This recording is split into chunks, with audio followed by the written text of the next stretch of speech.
Hello, I welcome everybody who has joined us. Media Center Ukraine of Ukrinform is going on with its work. This is 229th day of the fight for our freedom. And now we will be speaking, we are in touch with Yuriy Ihnat, Speaker of the Air Forces Command of the Armed Forces of Ukraine. We'll be speaking about the Russian missile shellings and strikes done by the aggressor country. Hello, Yuriy.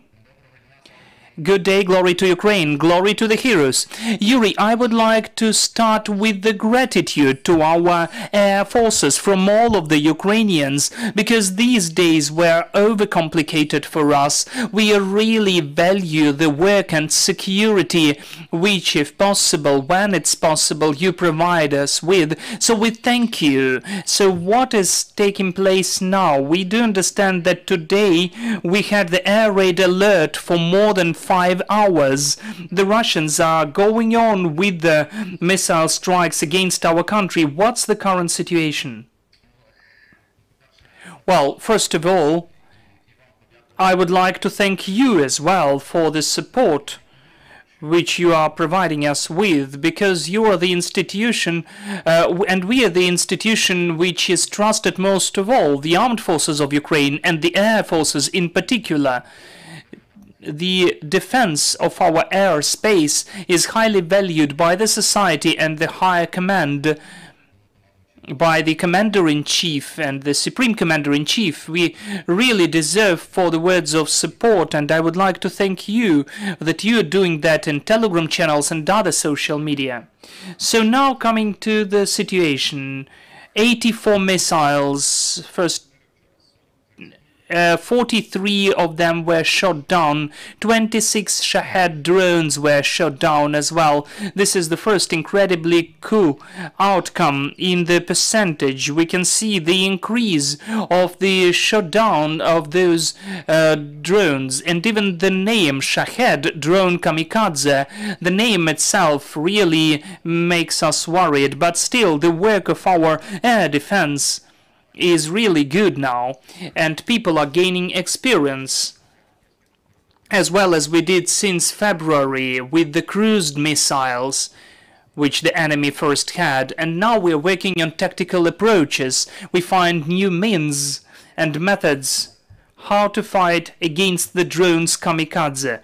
So still the main attention has changed. The kamikaze are not that scary as the weapons of the Russian forces are, because they would like to aim the objects with the high precision and long-range weapons. This is how they conduct those terrorist acts. This is the only proper name for those actions against the center with the high precision weapons, which in fact aims for the radius of 10 meters. And of course, this strike against Kiev center was very demonstrative.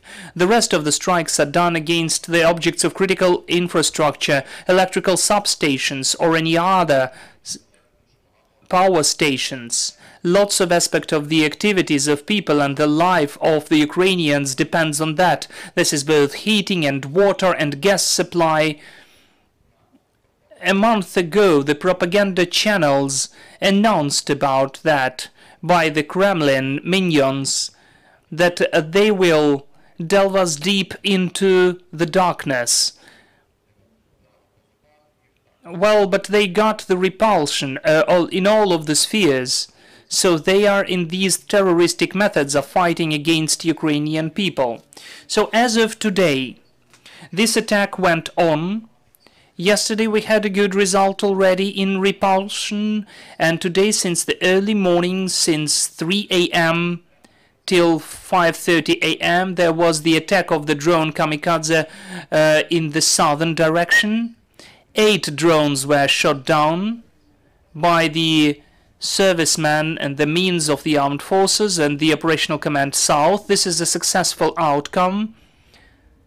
Some of the drones achieved their aim, but still the vast majority was shot down. And the first wave of the attacks were by the strategic fighters, jet fighters from Astrakhan and from other regions of Russia. Those are strategic missile carriers which are capable to have 8 to 12 missiles on their board. HA-555, which are capable, well, one missile costs $30 million. This is the price of Russian aggression. So this missile can get to 5.5 thousand kilometers and aim the targets with the precision of 10 meters of the radius. So approximately 4 of those missiles were shot, and all of them were demolished by our defense forces in the south of our state. The second wave of the attack, this air raid alert, which was taking place for several hours till 1 p.m., also included some of the strikes against lots of objects on the territory of Ukraine. You could see the notifications from the local authorities that the air defense systems are working. So at least 14 cruise missiles were added to those 4 which were destroyed in the morning. So we used the air assault forces and also the fighters, the aircrafts. We also used them to shoot down those missiles. And the units from the whole country, the Air Command West, Center, South and East. This is the wonderful result both yesterday and today. So we do express our respect to our defenders. Yuriy, there are some of the opinions among the experts who say that the today's morning attack was first of all created to hunt for our air defense systems.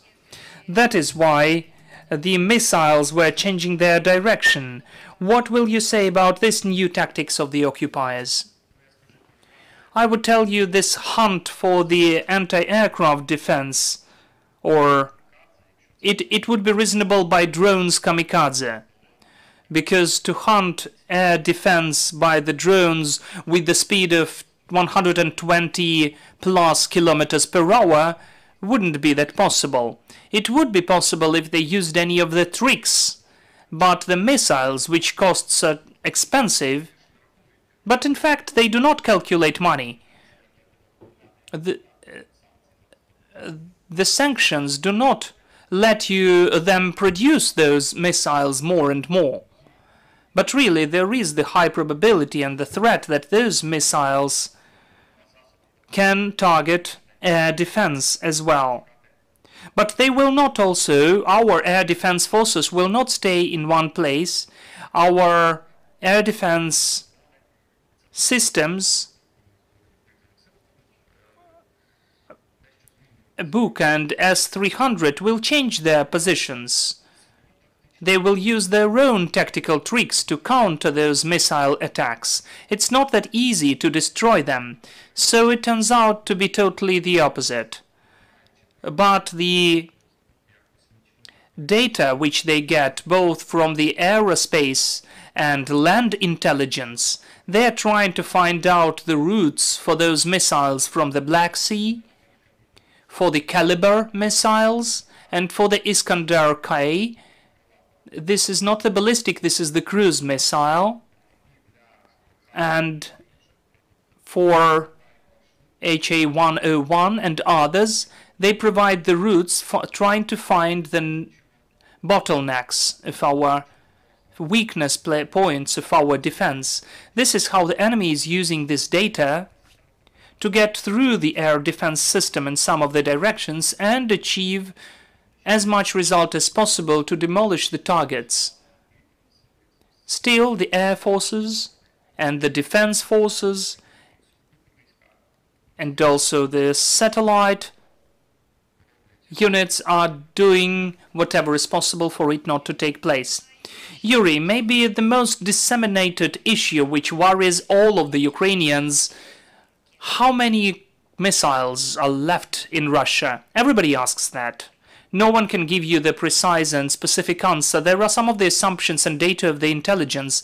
Our intelligence of the Ministry of Defense has the data from the West as well. So obviously, not all of the information can be made public about the number of those missiles in the media. Still, the answer can be the following. It's indirect, but just the food for contemplation. If they do not use these long-range, high-precision and extremely expensive weapons for several months, then they are almost out of it. So they need to keep it for the most important targets and objects which they point in their terroristic activity. Those are the objects they are targeting now. The objects of critical infrastructure, in particular the power stations, and lots of aspects of our life depend on them.